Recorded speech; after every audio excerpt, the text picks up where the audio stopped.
very warm good evening to all and welcome to Unacademy. This is Survi, your educator, and I welcome you all in this class. And let me check whether I am audible and visible or not. एक बार मैं check कर लेती हूँ क्या मैं live जा चुकी हूँ, फिर हम स्टार्ट करेंगे अपने लेक्चर को.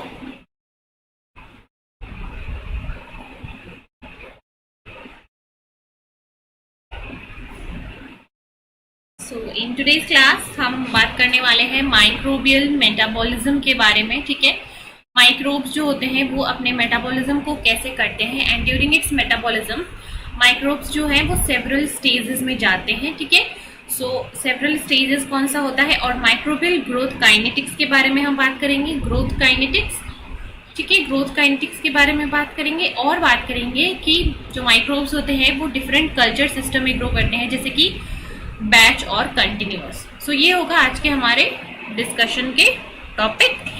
एंड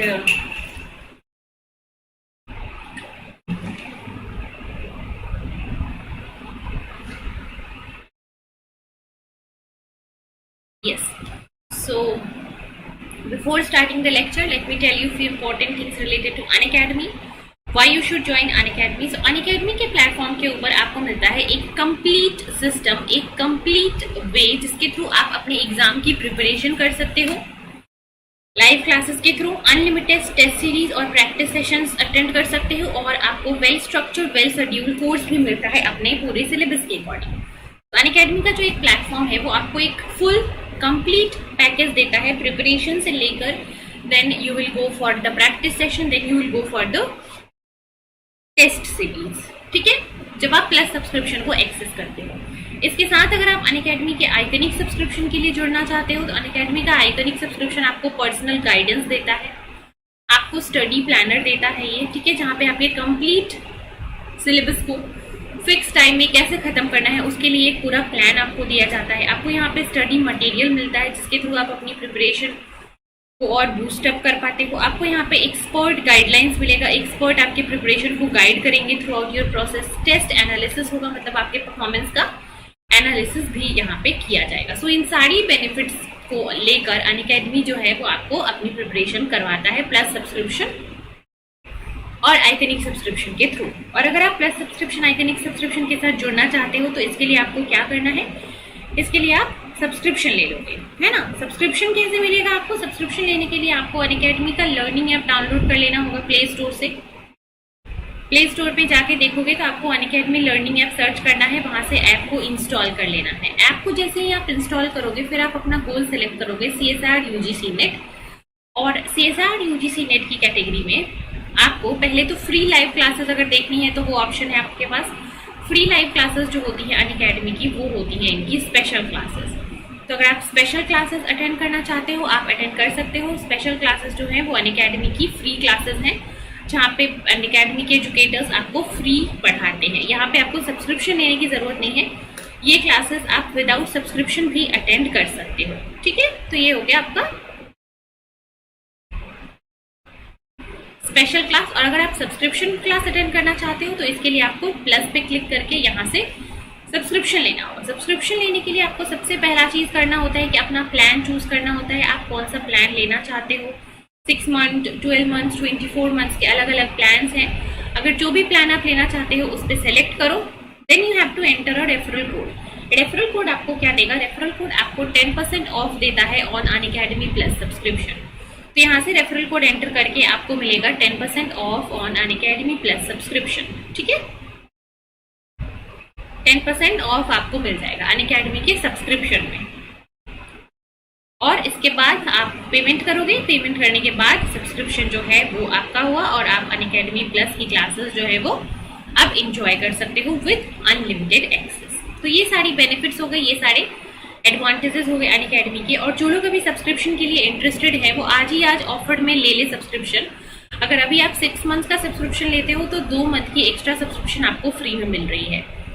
अगर आप 12 मंथ का सब्सक्रिप्शन में ले रहे हो तो भी 2 मंथ की सब्सक्रिप्शन जो है वो आपको एक्स्ट्रा मिल रही है. सो 6+2 एंड 12+2 सब्सक्रिप्शन ऑफर अभी है आपके लिए. सो जो स्टूडेंट इंटरेस्टेड है, this is the best mega offer for them. Now now let's start our lecture start करते हैं अपना।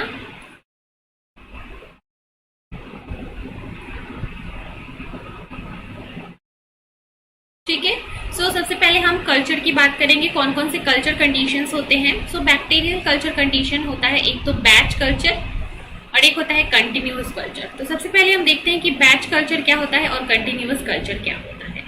सो बैच कल्टीवेशन के अंदर क्या होगा, it is in a closed system where there is no interaction between the system and the surrounding during the process except air during the aerobic cultivation. So batch cultivation के time पे क्या होता है, ये एक क्लोज्ड सिस्टम है जहां पे अगर एक सिस्टम है उस सिस्टम से उसके बाहर के सराउंडिंग में कोई भी इंटरैक्शन नहीं होता है। It is a completely closed system जहां पे कुछ भी इनपुट या आउटपुट नहीं होता है। ठीक है, ये ऐसा कल्टीवेशन सिस्टम है जहां पे एक बार आपने इसको चारों तरफ से सील कर दिया और इस कल्टीवेशन को स्टार्ट किया तो फिर इसको इन बिटवीन आप इंटरफेयर नहीं कर सकते हो, एक्सेप्ट अगर वो एरोबिक कल्टीवेशन है तो उसमें आप एयर का सप्लाई करोगे। ठीक है, so in batch cultivation we prepare the media, sterilize it and inoculate the culture in the bioreactor. ठीक है, and allow the cells to grow for a definite period of time and produce the product, and once the product is formed then you will harvest it. ठीक है, so आप क्या करोगे, simple process है, इसमें grow किया, इसको grow करने के लिए छोड़ दिया 2 दिन 4 दिन जितना दिन आपका इंक्यूबेशन टाइम है, फिर इसको आपने डायरेक्ट हार्वेस्ट कर लिया। इन बिटवीन द प्रोसेस आप इसमें कुछ भी ऐड या फिर कुछ भी इससे रिमूव नहीं करते हो। सो ये होता है हमारा बैच कल्चर या फिर बैच कल्टीवेशन। ठीक है, देन अगर बात करें कि इस बैच कल्टीवेशन में सेल कैसे ग्रो करेंगे, so how cell will grow during this batch cultivation. So after inoculating the media and starting the measurement of biomass at different time intervals you will find 6 different phases. ठीक है, एक बार आपने media add किया, media में आपने inoculum add किया, bacteria add किया और जो है आपने कल्टीवेशन होने के लिए छोड़ दिया, आपने ग्रोथ होने के लिए छोड़ दिया, तो वो ग्रोथ जो है वो धीरे धीरे 6 डिफरेंट फेजेस में जाएगा। पहला होगा lag phase, then accelerated growth phase, exponential growth phase, decelerated growth phase, stationary phase and death phase. Mainly ये जो एक्सेलरेटेड, एक्सपोनेंशियल और डीएक्सेलरेटेड ग्रोथ फेज है, ये सारे मिलके साथ में लॉग फेज या फिर ग्रोथ फेज कहलाते हैं। इन तीनों को आप एक भी कंसिडर कर सकते हो। ठीक है, तो mainly lag phase, log phase, stationary phase और डेथ फेज, इन 6 डिफरेंट स्टेजेस के थ्रू आपका जो डेवलपमेंट है, lag phase, log phase, stationary phase and death phase, in 1 2 3 4 in 4 phases के थ्रू आपका जो डेवलपमेंट है वो होता है ड्यूरिंग द बैच कल्टीवेशन। ठीक है, इज इट क्लियर? अब हम एक एक डेवलपमेंटल स्टेजेस को देखेंगे कि हर एक डेवलपमेंटल स्टेज में क्या होता है।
चलिए, ठीक है, सो बात करेंगे एक एक फेज की इंडिविजुअली। तो सबसे पहले हम देखेंगे अपने इन ग्रोथ फेजेस में। सो ये 4 फेजेस होते हैं। First is the lag phase. So initial जो फेज होता है, इनिशियल वो होता है आपका लैग फेज।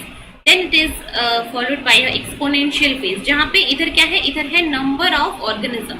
या फिर बायोमास। तो नंबर ऑफ ऑर्गेनिज्म पहले धीरे धीरे इंक्रीज होता है, बहुत ही कम या इंक्रीज होता ही नहीं है इनिशियली कुछ देर तक, तो वो हो गया लैग फेज। फिर वो अचानक से बहुत ही हाई रेट में इंक्रीज करता है, फिर इंक्रीज करना अगेन बंद कर देता है और उसके बाद डिक्रीज होने लगता है। So these are the 4 phases in a typical bacterial growth condition. ठीक है, बैक्टीरिया के ग्रोथ में ये टिपिकल 4 फेजेस होते हैं, राइट। अब हम एक एक फेजेस की बात करेंगे इंडिविजुअली। तो फर्स्ट अगर बात करें लैग फेज की, so lag phase is an initial period of cultivation during which the change of cell number is 0 और नेग्लिजिबल। लैग फेज में क्या होता है, सबसे पहला फेज होता है ग्रोथ का, जहाँ पे जो सेल नंबर में कोई भी चेंज नहीं होता है। अगर 0 आवर पे टोटल सेल नंबर 100 है तो 1 आवर और 2 आवर में भी 100 ही रहेगा। सेल नंबर बिल्कुल भी चेंज नहीं होता है during the lag phase. Even though the cell number does not increase, here in this lag phase the cell may grow in size. Cell का नंबर इंक्रीज नहीं होता है, लेकिन सेल का साइज जो है वो बढ़ सकता है, सेल का साइज जो है वो चेंज हो सकता है। नंबर में कोई भी इफेक्ट नहीं आता है, ठीक है। सेल का नंबर में कोई इफेक्ट नहीं आएगा, बट सेल का साइज चेंज यहाँ पे हो सकता है। The lag phase will result from several factors. Lag phase के होने के बहुत सारे कारण हो सकते हैं। फर्स्ट देखते हैं, when cells are placed in a fresh media, the intracellular concentration of cofactors, amino acid, ions will decrease. ठीक है, and these have to synthesize and transport these several molecules before it divides. तो जब cell को आप एक नए media के अंदर डालते हो तो उस टाइम पे उसके पास amino acid, proteins, nucleic acid, nucleotides जो है वो कम हो गए होते हैं, ठीक है। उसको पहले नई सिंथेसिस करनी पड़ती है, फिर वो डिवाइड करता है, ठीक है। इसलिए डिवाइड करने की कुछ देर तक वो अपने अमाइनो एसिड, न्यूक्लियोटाइड्स, ठीक है, प्रोटीन्स, एंजाइम सिंथेसाइज करता है, और ये सारी चीजें जब सिंथेसाइज हो जाती है तब अल्टीमेटली वो डिवाइड करता है, ठीक है। तो फर्स्ट जो है वो सिंथेसिस जरूरी है, सिंथेसिस होने के बाद वो फिर डिवाइड करेगा। So when cells are placed in the fresh media, the intracellular concentration of all these cofactors, amino acids and enzymes, they will decrease and after that they will be synthesized and then they will be transported and this will initiate the cell division. ठीक है, so when the cells are inoculated into a fresh media that has carbon source, so first of all these carbon source get utilized and it produces energy, और इस energy source को use करके फिर नए नए proteins, नए amino acid, नए nucleotides बनते हैं। उसके बाद सेल जो है आपका डिवाइड करता है। तो सेल के डिवाइड करने के लिए ये जो थोड़ा सा टाइम लगता है बीच में लैग फेज में, ये इसलिए होता है ताकि सेल अपने आप को नए मीडिया में एडेप्ट कर सके, ठीक है। So cell when placed in a media containing several carbon sources, यहाँ पे आता है एक कॉन्सेप्ट। देखो, एक अगर सेल है, सेल को अगर आप एक मीडिया में डाल रहे हो जिसमें कि बहुत सारे कार्बन सोर्सेज है, ग्लूकोज है, गैलेक्टोज है, मैनोज है, ठीक है, बहुत सारे कार्बन सोर्स हैं, then several lag phases will result. ठीक है, अगर आपको ऐसा ग्रोथ कर्व दिख रहा है जहां पे एक लैग फेज एक्सपोनेंशियल, फिर दूसरा लैग, फिर एक्सपोनेंशियल, फिर लैग, फिर एक्सपोनेंशियल, सो इस टाइप की ग्रोथ कंडीशन को हम डायोक्सिक ग्रोथ कंडीशंस बोलते हैं। This is called as diauxic growth condition, ठीक है। डायोक्सिक ग्रोथ कंडीशन जहां पे क्या होता है, मोर देन 1 लैग फेज यहाँ पे आपको मिलता है। क्यों? Because of the presence of more carbon sources. यहाँ पे एक से ज्यादा कार्बन सोर्सेज होते हैं जिसके लिए एक से ज्यादा लैग फेज आपको देखने को मिलेगा। So when glucose and lactose both are present, then glucose will be utilized only पहले, then lactose will be utilized, ठीक है। That means the presence of glucose, जब तक ग्लूकोज मीडिया में प्रेजेंट है, it will have a catabolite repression on other enzymes, जो कि other carbohydrate source को यूज नहीं होने देगा, और पहले सिर्फ ग्लूकोज यूज होगा। एक बार ग्लूकोज खत्म हो गया, फिर लैक्टोज का यूज होना स्टार्ट होगा, जिसके लिए खुद का उसका लैग फेज आएगा। So in a media which is a complex media, जिसके अंदर मोर देन 1 कार्बन सोर्स हो, तो वहां पे अगर बैक्टीरिया ग्रो करेगा तो सबसे पहले एक कार्बन सोर्स को यूटिलाइज करने के लिए एक लैग फेज आएगा, फिर दूसरे कार्बन सोर्स को यूटिलाइज करने के लिए दूसरा लैग फेज आएगा।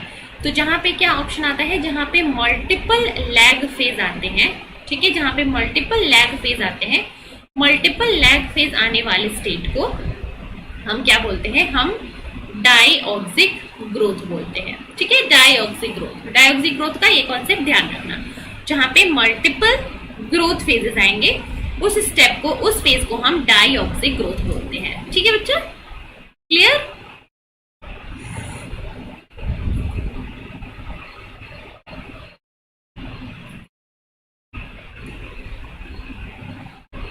Dioxic growth.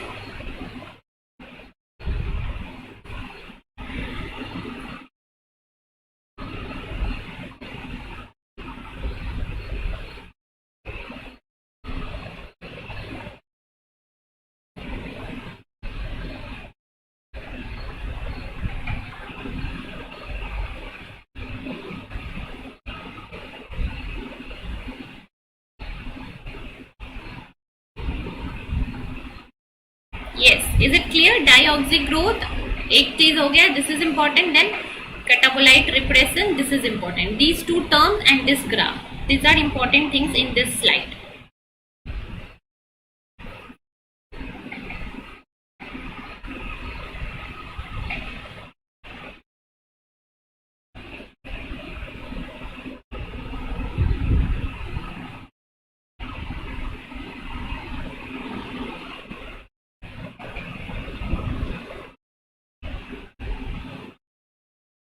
चलिए फटाफट से बताइए।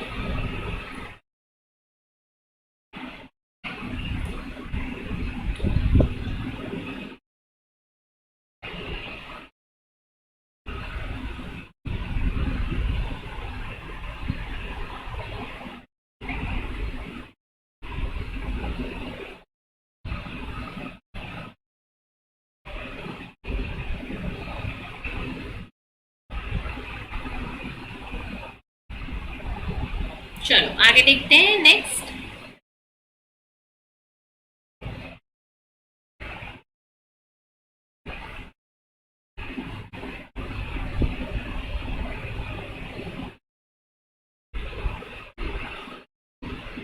How to avoid lag phase. इस लैग फेज के पीरियड को आप कैसे कम कर सकते हो, ठीक है। सो लैग फेज जो आपका टाइम होता है जिसमें कोई भी ग्रोथ नहीं होता है, कोई भी प्रोडक्शन नहीं होता है, सो it is a non productive period in the industrial fermentation, hence its minimization is essential.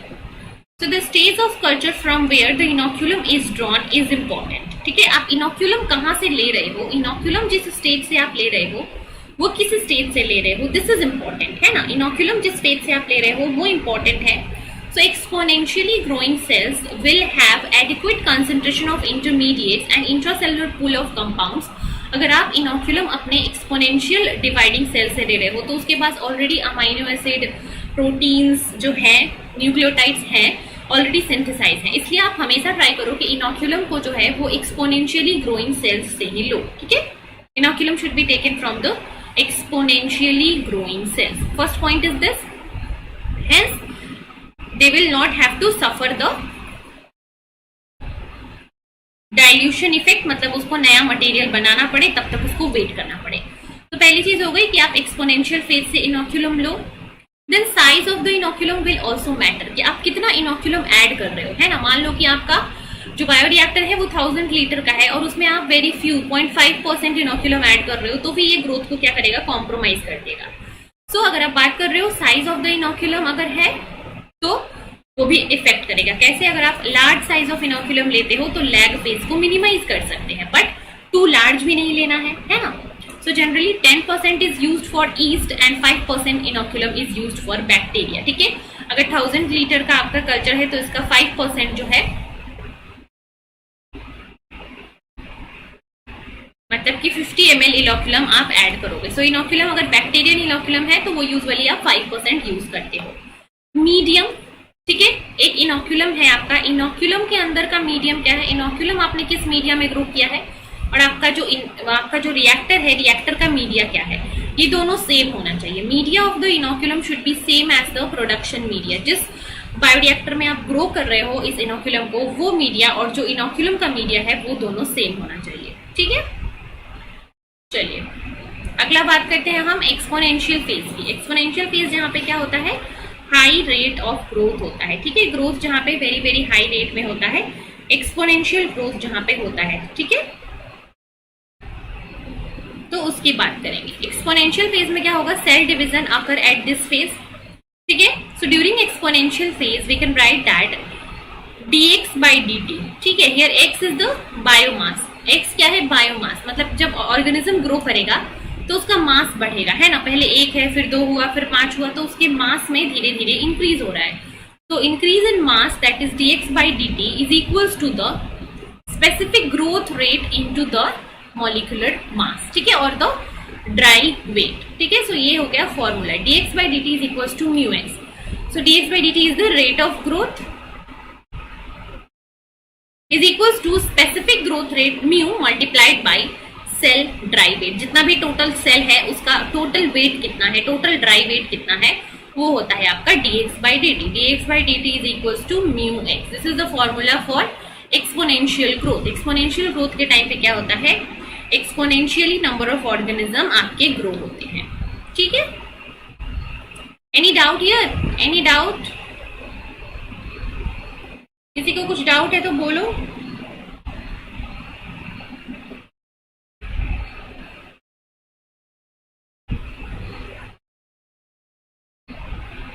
ठीक है, तो ये हो गया आपका एक्सपोनेंशियल ग्रोथ फेज।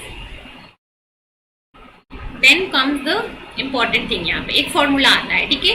अगर आप इस dx by dt mu x इसको रीअरेंज करो, सो dx x को इधर ले आओ, by x is equals to mu dt। इसको आप इंटीग्रेट करो और इंटीग्रेट करके फिर इसको फर्दर सॉल्व करो, तो आपके पास फॉर्मूला आता है td is equals to ln2 by mu, ठीक है। ये इंपॉर्टेंट फॉर्मूला है। td is the generation time, है ना।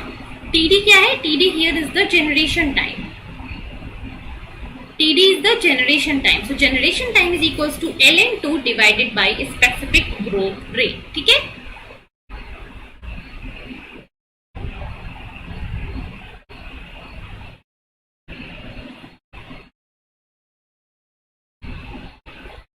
ठीक है, तो ये td is the generation time is equals to ln2 divided by specific growth rate. ये आता है फॉर्मूला किसका, जनरेशन टाइम का, ठीक है।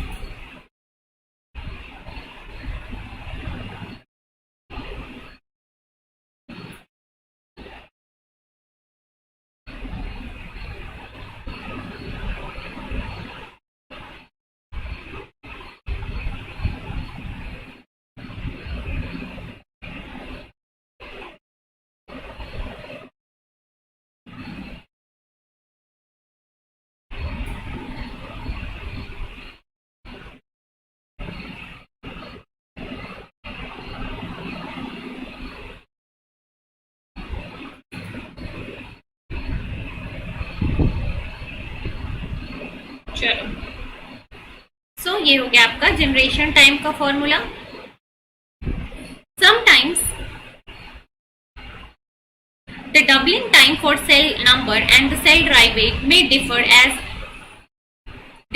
अ result of non constant cell mass, ठीक है। इसका मतलब क्या हुआ, कभी कभी क्या होता है कि डबलिंग टाइम, ठीक है, doubling time for the cell number and the dry weight, ठीक है, जो वेट है और जो डबलिंग टाइम है वो दोनों में इक्वल रिलेशन नहीं होता है, ठीक है। So this is due to different type of growth phases. For example, if the growth phase calculated based on these are equal, ठीक है, then the growth is said to be balanced. In a balanced growth the composition of cell is equal, है ना. अगर हम बात करें, देखो, या तो हम डबलिंग टाइम के बेसिस पे हम सेल नंबर कैलकुलेट कर सकते हैं और कहीं कहीं पे हम सेल का जो मास है, सेल का जो वेट है, वो कैलकुलेट कर सकते हैं, ठीक है. अब कहीं कहीं पे क्या होता है कि सेल नंबर और सेल वेट में दो कल्चर के बीच में डिफरेंसेस आ जाते हैं. ऐसा इसलिए होता है कि हर एक सेल का वेट अलग अलग हो जाता है, ठीक है. तो there may be some differences in some cases. तो एक कंडीशन होगा जहां पे सेल नंबर और सेल वेट से आप जो रिजल्ट आपको मिल रहा है, ग्रोथ कंडीशन आपको मिल रही है, ग्रोथ रेट जो आपको मिल रहा है, वो इक्वल है. So this is known as balanced growth condition, and in a balanced growth condition, all the cells, the composition of all the cells are equal. So balanced growth will occur when adequate supply of all nutrients are given and no toxic products are generated. So balanced growth condition क्या होगा? Balanced growth condition में क्या होता है? Balanced growth condition में सारे के सारे nutrients आप proper amount में देते हो, किसी की भी scarcity नहीं होती है और किसी भी सेल के अंदर जो कॉम्पोजिशन है वो हर सेल में कांस्टेंट होता है. तो ये होगा बैलेंस्ड ग्रोथ कंडीशन, जिसका सेल नंबर होगा इक्विवेलेंट टू सेल मास, ठीक है, जिसका सेल नंबर होगा equivalent to cell mass. Is this clear? Balanced growth. Non balanced growth या फिर अनबैलेंस्ड ग्रोथ क्या होगा? जहां पे सेल कॉम्पोजिशन जो है वेरी करेगा. सेल के अंदर का प्रोटीन, सेल के अंदर के अमाइनो एसिड्स, सेल के अंदर के आरएनए सब जो है डिफर करेंगे. So this is the unbalanced condition. So एक हो गया बैलेंस्ड ग्रोथ, एक हो गया अनबैलेंस्ड ग्रोथ. इसके ऊपर भी क्वेश्चंस आते हैं, डायरेक्ट आपको पूछ लिया जाता है कि अनबैलेंस्ड के बारे में कौन सा स्टेटमेंट सही है, बैलेंस के बारे में कौन सा स्टेटमेंट सही है. So you have to be prepare with this.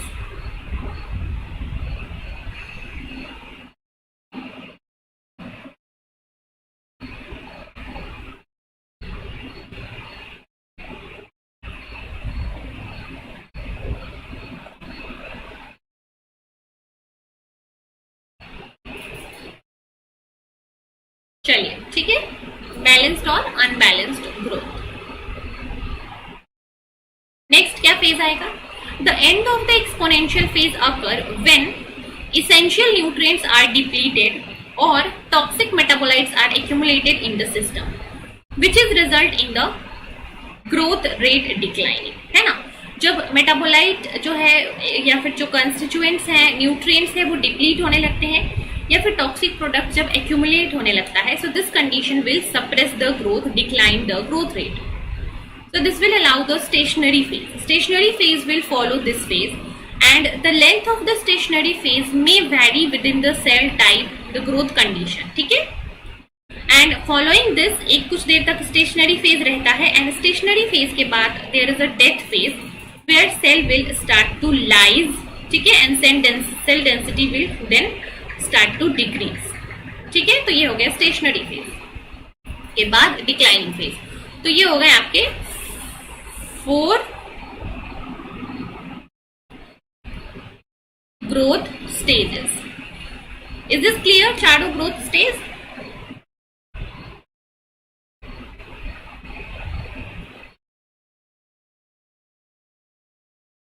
Generation time, initial cell number, final cell number and number of generation.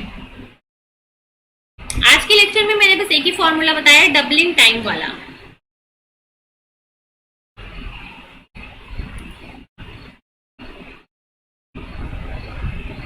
ln/2.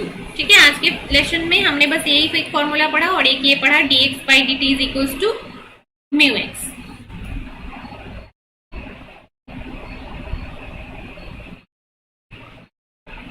Initial cell number, final cell number के बारे में अभी हमने नहीं पढ़ा है. ठीक है, will study that in some other lecture. आप इस फॉर्मूले के बारे में बोल रहे हो. यस. सो ग्रोथ काइनेटिक्स देखने के बाद देखते हैं कि factors that will affect the cell growth. कौन कौन से फैक्टर किसी ऑर्गेनिज्म की ग्रोथ को अफेक्ट कर सकते हैं.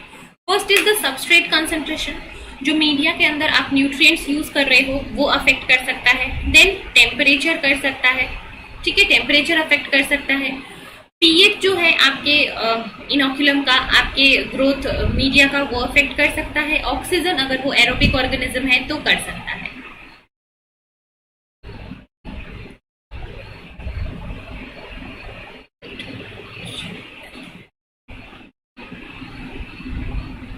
ओके, तो सबस्ट्रेट कंसंट्रेशन पे अगर हम देखें, so the effect of substrate concentration on the growth rate is represented by specific equation जिसको हम बोलते हैं मोनोड इक्वेशन. ठीक है, तो अगर देखो मोनोड इक्वेशन याद करने का, अगर जिसको माइकलिस मेंटेन इक्वेशन याद है, V not is equals to V max into S divided by Km plus S. बिल्कुल माइकलिस मेंटेन से ही सिमिलर होता है, होमोलोगस होता है आपका मोनोड इक्वेशन, जहां पे वेलोसिटी की जगह आ जाता है growth rate, specific growth rate mu is equals to mu max. Substrate यहाँ पे भी है और यहाँ पे माइकलिस मेंटेन की जगह आ जाता है case, that is the substrate constant, substrate saturation constant plus S. So very similar to your Michaelis maintain, there is a monod equation जो कि substrate के ऊपर growth rate कैसे depend करता है उसको show करता है. ठीक है, so the substrate concentration, how the substrate concentration is related to the growth rate is represented by this monad equation, where in this monad equation mu is the specific growth rate, mu max is the maximum growth rate, S is the substrate concentration and Ks is the saturation constant of the substrate. जैसे कि Km होता है enzyme के लिए, वैसे ही Ks है substrate के लिए. ठीक है, तो इस फॉर्मूला से सबस्ट्रेट और रेट कांस्टेंट के बीच आप रिलेशन कर सकते हो. अब देखो, ये फॉर्मूला था आपका mu is equals to mu max into S divided by K M plus S. ठीक है, यहाँ पे आप समझो कि अगर सबस्ट्रेट आपने बहुत सारा यूज कर दिया, सबस्ट्रेट का कंसेंट्रेशन बहुत ज्यादा आपने लिया, तो substrate is not a limiting factor. तो यहाँ पे सबस्ट्रेट के ऊपर आपका स्पेसिफिक ग्रोथ रेट अब डिपेंड ही नहीं करेगा। S is very very larger than K S अगर आप करोगे तो ये जो ओवरऑल टर्म है एस प्लस के एस, ये क्या हो जाएगा, it is equal to S only. So S S cancel हो जाएगा and mu is equals to mu max. So when substrate is high, when substrate is very very high in the media, तो आपका growth rate जो है वो substrate पे depend ही नहीं करता है।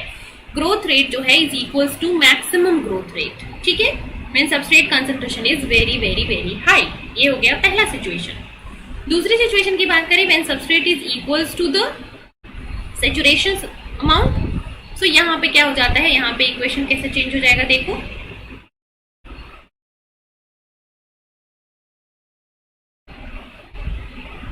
Mu max S, S plus S, S plus S हो गया 2s। So mu max S divided by 2s, S S cut गया तो ये क्या हो गया, mu max by 2। So when substrate concentration equals to the saturation constant, then mu is equals to mu max by 2। ठीक है, सो the saturation constant when it is equal to the substrate concentration, then the specific growth rate is equal to half of the maximum growth rate. So these are the two conditions जो कि आपका बता रहा है क्या, dependence of rate on substrate concentration। ठीक है, ये है substrate concentration और reaction के बीच में relation।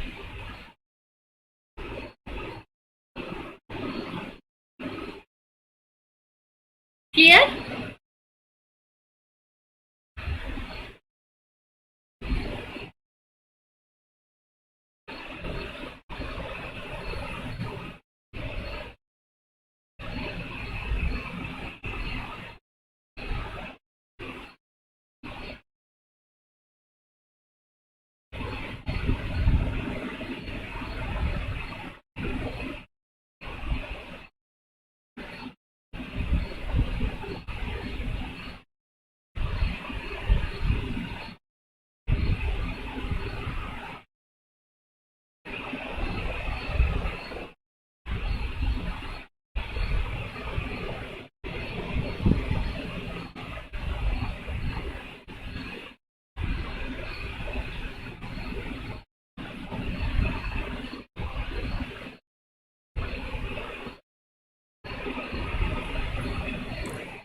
ठीक है, yes, just like Km। Then बात करते हैं effect of temperature. So temperature is an important factor that affect the growth of the cell and according to temperature there is a optima. ठीक है, and according to the temperature optimum, एक optimum temperature होता है जहां पे organism या फिर कोई भी माइक्रो ऑर्गेनिज्म जो है वो मैक्सिमम ग्रोथ शो करता है। So this temperature optima, this is specific for specific group of organism. For example, there are psychrophiles, there are mesophiles and there are thermophiles. So psychrophiles are those which has a optimum temperature of below 20 degree। ठीक है, cold temperature में जो grow करते हैं below 20 degree, so these are psychrophiles। Then there are mesophiles जो कि usually 30 to 37 degree, 30 to 40 में maximum grow करते हैं। Then there are thermophiles जो कि 50 डिग्री सेल्सियस पे ग्रो करते हैं। सो टेम्परेचर जब ऑप्टिमम होगा इन सब के लिए तब वो मैक्सिमम ग्रोथ शो करेंगे, और जब टेम्परेचर लो है ऑप्टिमम से या फिर हाई है तो ग्रोथ रेट जो है वो कम हो जाता है। So this is the effect of temperature. So above and below the optimum temperature range will decrease the growth rate। above or below the temperature range the growth rate will decrease। ठीक है, and the temperature growth rate relationship is explained bye Arrhenius equation. Arrhenius equation आप लोगों ने सुना होगा, जो कि क्या होता है, एक्टिवेशन जो कि होता है ग्रोथ रेट और टेम्परेचर के बीच में रिलेशन देता है। That is mu growth rate is equals to Arrhenius constant into exponential E by RT. ठीक है, जहां पे this is the Arrhenius constant, specific growth rate, activation energy, E is activation energy, gas constant and temperature। ठीक है, so temperature this can be a rate limiting step। अगर temperature आप ज्यादा कर देते हो तो रिएक्शन जो है कम हो जाता है ग्रोथ रेट। अगर टेम्परेचर कम कर देते हो तब भी ग्रोथ रेट कम हो जाता है। ठीक है, next is effect of pH. तो hydrogen ion concentration will affect the activity of enzyme. Hydrogen ion concentration, pH basically क्या होता है, पीएच अगर लो हो गया तो H प्लस कंसंट्रेशन ज्यादा हो गया, पीएच अगर हाई हो गया तो यहाँ पे क्या हो गया, H प्लस कंसंट्रेशन लो हो गया। सो पीएच वेरी करने से आपका H प्लस का कंसंट्रेशन ज्यादा कम होता है। So hydrogen ion concentration will going to affect the activity of enzyme and thus the growth rate will also be affected। ठीक है, सो ऑप्टिमम पीएच रेंज हर एक ऑर्गेनिज्म का होता है। जैसे कि बैक्टीरिया की बात करें तो वो 3 to 8 पीएच में ऑप्टिमम ग्रोथ करेगा, मीडिया का पीएच होगा तो। ईस्ट के लिए भी 3 to 6 पीएच होता है। ठीक है, प्लांट्स जो है वो 5 to 6 पीएच में, एनिमल सेल जो है वो बिल्कुल न्यूट्रल पीएच में ही ग्रो करते हैं। सो हर एक ऑर्गेनिज्म का depending upon their strength of tolerance अलग अलग उनका ऑप्टिमम पीएच रेंज होता है जिसपे वो मैक्सिमम ग्रोथ शो करते हैं। ठीक है, मैक्सिमम ग्रोथ वो अपने ऑप्टिमम पीएच पे शो करते हैं। Yes, is this clear? Effect of pH and temperature.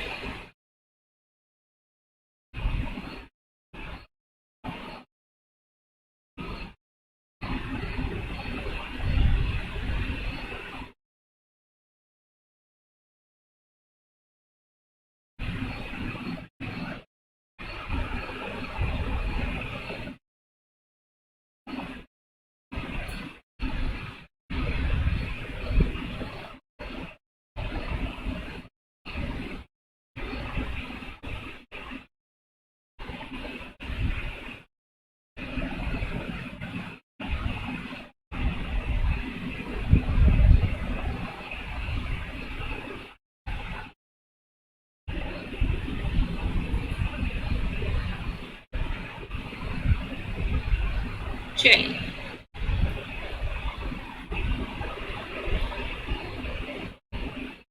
dissolved oxygen concentration.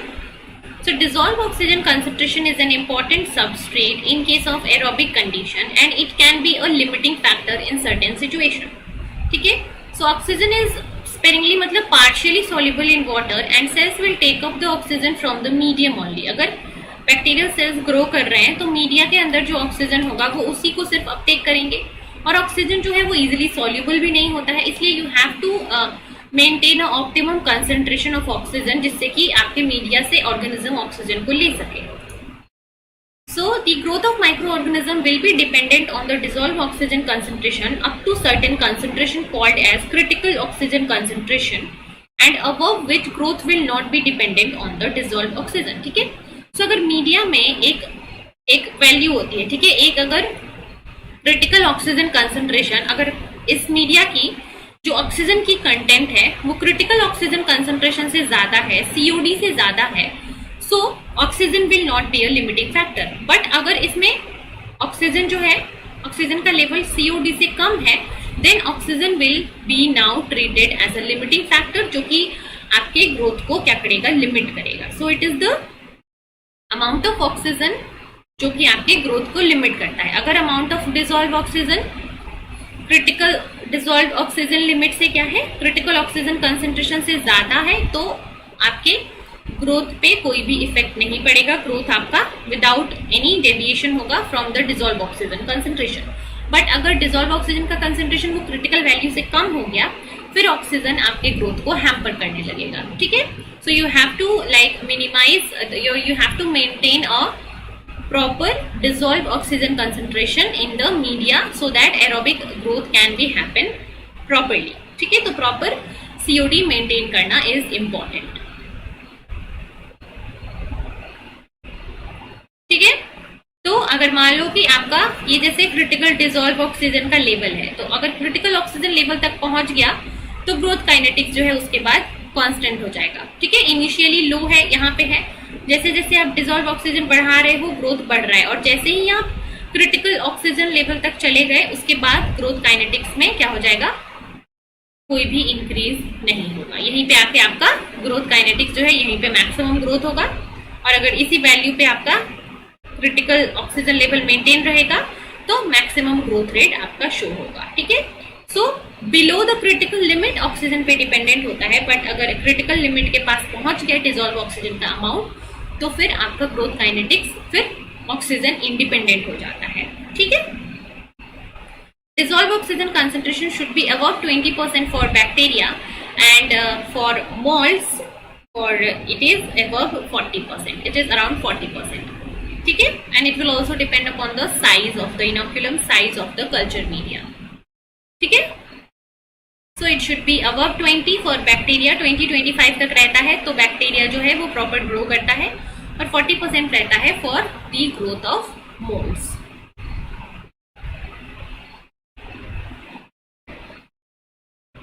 Yes, any doubt here?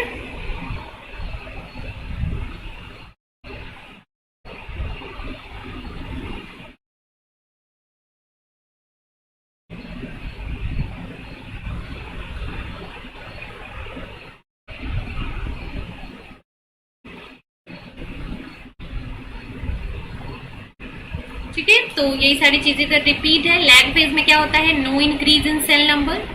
It is a period of adaptation to the new environment. Here there is no change in number but mass will increase. ठीक है. Then diauxy growth क्या होता है? When there is a multiple lag phases. जब multiple lag phase आएगा, जब more than one carbon source होगा, so there is multiple lag phase, और multiple lag phase के situation को हम बोलते हैं diauxy growth. ठीक है. So I think अब that's all, और कुछ नहीं है नया. Yes, Monod equation we have studied. Okay. चलो फिर ये लेक्चर के लिए इतना ही रखते हैं. आई होप सबको सारे पॉइंट्स क्लियर हो गए होंगे अबाउट दिस ग्रोथ काइनेटिक्स. ठीक है, growth kinetics and bacterial metabolism. Growth बोल लो या फिर मेटाबॉलिज्म बोल लो, ये सारे पॉइंट्स आपको क्लियर होंगे. फिर किसी को कुछ डाउट रहता है तो अपने नीचे कमेंट में बता देना जब भी आप लेक्चर देखो, जब भी ये वीडियो देखो. So thank you so much. And 8 बजे अगेन हमारा लेक्चर है, उसमें मिलते हैं. अगर इम्यूनोलॉजी से किसी को कुछ डाउट है तो बताना, नहीं तो इम्यूनोलॉजी का कुछ स्पेसिफिक टॉपिक मैं आपको पढ़ा दूंगी. ठीक है, देखते हैं क्या टॉपिक पढ़ते हैं. कुछ स्पेसिफिक टॉपिक्स उस टाइम पढ़ लेंगे.